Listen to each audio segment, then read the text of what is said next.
Olá, quero fazer um pequeno vídeo hoje comentando uma repercussão muito esperada e infelizmente comum quando a gente pretende tratar ou fazer uso da palavra maçonaria, né?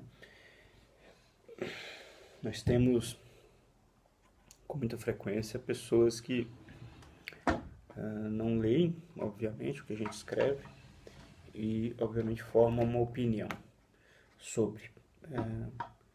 Isso é muito chato, porque o debate gostoso é aquele que exatamente a pessoa verifica que o que você está dizendo, né? Registra que sabe o que você está falando, e a partir disso ele pode concordar, discordar, complementar, relacionar, é, fazer interseções e etc. O diálogo mais gostoso é isto, né? Mas é curioso como que no fenômeno maçonaria nós temos esse lugar comum.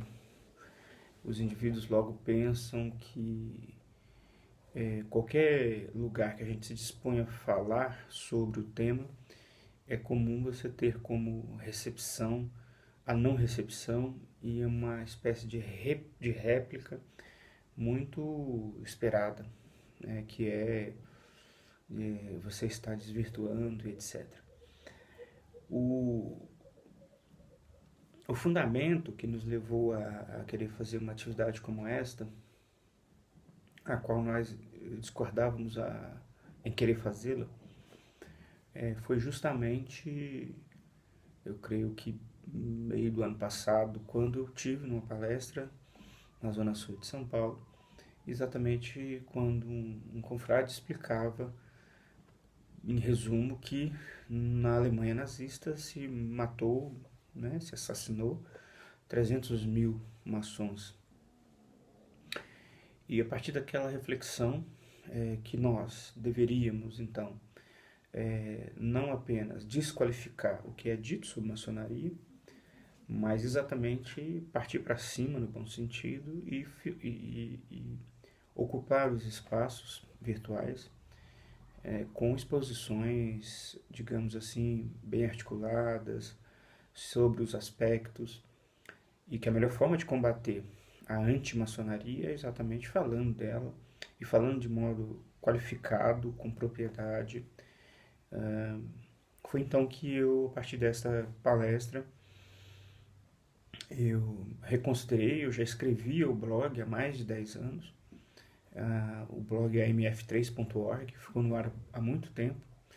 Tive aí 1 milhão de acessos por textos filosóficos. Já tive a infeliz experiência de chegar num lugar, numa loja, e encontrar alguém lendo um texto que era meu, que tinha sido copiado do site, sem citar fontes. É muito triste ver isto. E aí nós passamos para outra fase de organização desse trabalho que nós fazíamos ali, para um modo mais sistemático de formação de curso. E aí, obviamente, tem sempre aqueles que ficam espezinhando a gente, querendo saber se eu sou do potentado A, B, C, D ou F, etc. E eu tento sempre expor que o meu foco é conhecimento, filosofia, e as pessoas, mesmo assim, aqui e acolá, chega até mim, como chegou, alguém que divulga que eu estou vendendo a maçonaria, coitados, né? Parece que é uma fonte de grana isso. E aí eu convido aqueles que diretamente, obviamente, sabem que me interessa, né? Os maçons de um grupo determinado, eu convido, especialmente os que a gente chama de delegados regionais, né? Eu convido a fazer parte da assinatura gratuita do curso que eu dou. Ou os 844 textos do meu site estão disponíveis. Posso organizá-los e enviar num pacote só para vocês poderem ler e verificar o que é isso aí, né? O que está sendo feito. Eu sempre retomo essa conversa na perspectiva do texto de Immanuel Kant, que eu creio que seja de 1720, um texto que fala o que é o esclarecimento. Aufklärung, algo assim, né? O que é o esclarecimento? Nesse texto, o que é o esclarecimento, é muito difícil compreendermos como uma instituição que se funda, em termos mais históricos e formais, documentado, num contexto que se valorizava a ideia de esclarecimento, a ideia do uso público da razão e etc., como que em dado momento parece que nós temos justamente o contrário. Nós temos um grupo, ou nós temos uma grande maioria, apegada de um modo ferrenho ao obscurantismo. Você que é maçom, que é para esse público que eu faço os cursos, não é para gente que é não maçom. Estes têm orientações no site em forma de textos e vídeos de modo gratuito. Para aquele, então, que deseja estudar essa instituição e sua riqueza pedagógica, sua riqueza filosófica, e o seu papel chave na sociedade brasileira e em outras sociedades, mas aqui no caso a brasileira,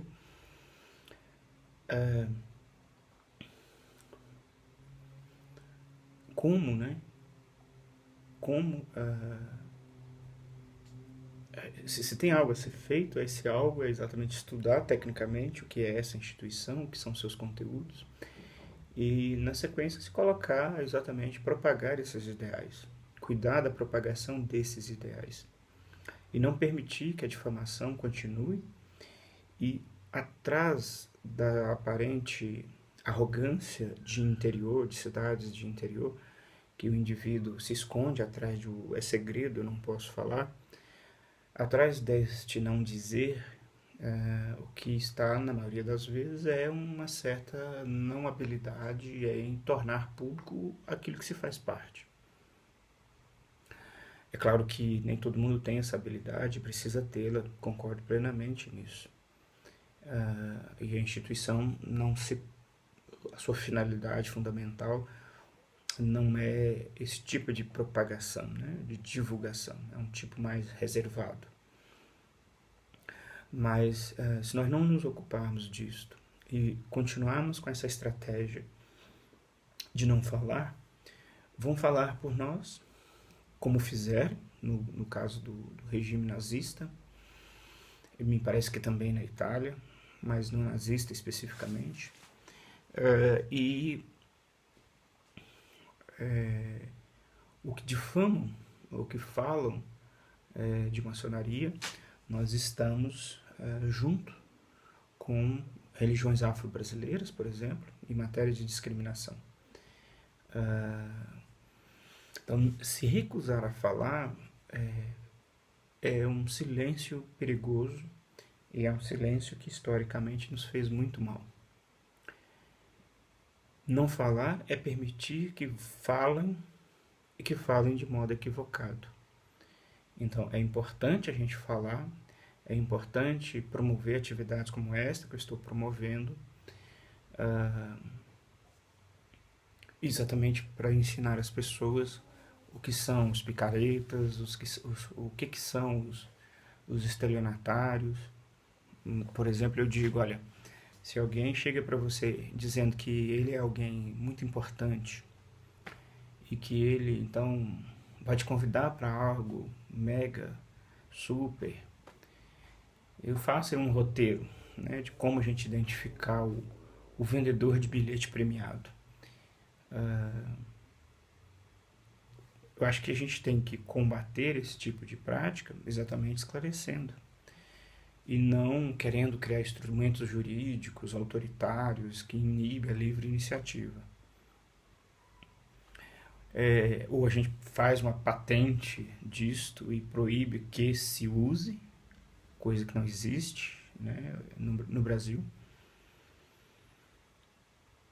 Ou nós temos que ocupar o lugar do debate público sobre o tema. É claro que isto exige algumas habilidades que nem todos que fazem parte dessa instituição têm e é verdade, não precisa ter. As pessoas, a riqueza dessa instituição consiste exatamente na diversidade de pessoas e não num bloco. Isso é muito positivo. E, e o outro aspecto dela, a ideia de uma vivência pessoal, né, de se ocupar disto. Isso também é fantástico, eu explico isso de várias formas. Então, eu concordo com aqueles que preferem o recato, a discrição, acho muito importante isso também, eu concordo. Mas naquela palestra eu fiquei me perguntando se é isso que eu tenho para oferecer como professor, eu então vou me colocar à disposição. Eu tenho feito esse trabalho desde julho do ano passado, organizando, estruturando, como professor, obviamente, em um dado momento, isso é o meu trabalho, o trabalho de ensino para aqueles que afunilaram, que já fazem parte, estão começando e se interessam em estudar. E se tornarem pessoas que detêm o conhecimento técnico mesmo do assunto, e não um ouvir dizer. Eventualmente, pessoas que não fazem parte, mas que têm condições intelectuais, podem fazer parte do curso. Já disse isso várias vezes. Você entra numa livraria e compra um livro do Teobaldo Varoli, um antigo escritor, ou Risar da Camino, e aí?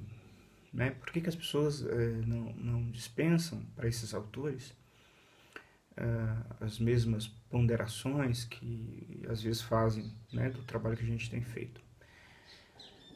Enfim, é isto. Esse pequeno vídeo é para comentar de modo geral essas situações, né? Esse retorno aí que chega a gente por outras vias, e chega o boato de que a gente vende maçonaria, né? E provavelmente que a gente está ficando muito rico. Ai, ai, é uma fantasia tremenda.